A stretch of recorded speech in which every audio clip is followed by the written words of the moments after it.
Friends ഞങ്ങൾ ഷോപ്പിങ്ങിന് ഇറങ്ങിയാണ്. എൻ്റെ താത്താക്ക് ഓണത്തിന് ഡ്രസ് കോഡല്ല അല്ലാതെ എടുക്കാൻ വേണ്ടിയിട്ട് ഒരു പാവാടയും ദാവണി പോലെ സെറ്റ് ചെയ്യാൻ വേണ്ടിയിട്ട് ഞങ്ങൾ ഡ്രസ്സ് എടുക്കാൻ വേണ്ടി ഇറങ്ങിയാണ്. അപ്പോൾ അവിടെ എൻ്റെങ്ങാട്ട് വലിയൊരു കണ്ണാടി കണ്ടപ്പോൾ പറ്റിച്ച് വർക്കാനാണ് നിങ്ങളെ കാണുന്നത്. പിന്നെ ഞാൻ അവിടെ കുറേ വെറുതെ എനിക്ക് പറ്റിയ ഒരു പണി അവിടെ ഉണ്ടാവില്ല. എൻ്റെ ഉമ്മി പിന്നെ എൻ്റെ മാമിയും താത്തയും ഞാനും പാടെ ആയിരുന്നു എടുക്കാൻ പോയത്. പിന്നെ അവിടെ ഷിമ്മർഷാലിൻ്റെ മെറ്റീരിയലായിട്ടുള്ള കുറേ ഡ്രസ്സ് കണ്ടു.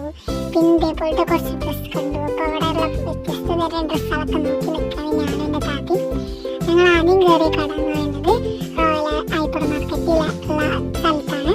പിന്നെ അവിടെ കുറേ സ്കേർട്സ് കണ്ടു. അപ്പോൾ അതൊക്കെ ഞാൻ നോക്കി മാത്രമേ ഉള്ളൂ വാങ്ങൂല. പിന്നെ കുറേ ക്രോഷിൻ്റെ ഡ്രസ്സുകളും അങ്ങനെയൊക്കെ കണ്ടു. അതും ഞാൻ വെറുതെ നോക്കി. പിന്നെ ഞങ്ങൾ അവിടുന്ന് അടിയത്തെ നിലയ്ക്ക് പോയി. അവിടെ ഒരു മുല്ലപ്പൂവിൻ്റെ ഒക്കെ സ്ക്രഞ്ചീസ് ഉണ്ട് കേട്ടോ. ഞങ്ങൾ ഓർഡർ ചെയ്താണ്. ഞങ്ങൾക്ക് അത് വാങ്ങേണ്ട ആവശ്യം വന്നില്ല. പിന്നെ ഞങ്ങൾ അവർക്ക് അടിയിലേക്ക് ഇറങ്ങി വന്നു. എൻ്റെ ഉമ്മാക്കും മാമിക്കും പേടിയായിട്ട് ഒരു സ്റ്റെപ്പ് കൂടെ തന്നെ വന്നു. ഞാനും എൻ്റെ തട്ടിങ്ങനെ കൂളായിട്ട് അവിടെ വന്നു. പിന്നെ ഞങ്ങൾ അവിടെ നിന്ന് ഇറങ്ങി വേറൊരു കടയിൽ കയറി, കല്യാണി എന്ന് പറഞ്ഞ കട. അവിടെ കയറിയപ്പോൾ അവിടെ കുറേ കളക്ഷൻസ് കണ്ടു. അപ്പോൾ അവിടെ നിന്ന് എൻ്റെ താത്താക്ക് പാവാട എടുക്കാൻ എഴുതി. ഞാൻ അവിടെ ഒരു പാത്തിയിരുന്നു.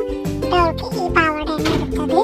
പിന്നെ ഞങ്ങൾ അവിടെ നിന്ന് ഇറങ്ങി എൻ്റെ ഉമ്മാക്ക് ഒരു ടോപ്പ് എടുക്കാൻ വേണ്ടി പോയി. അപ്പോൾ ഇത്രയും വീഡിയോ വേറൊരു വീഡിയോ ആയിട്ട് പിന്നെ കാണാം. അപ്പോഴേക്കും ബൈ ബൈ, സീ യു.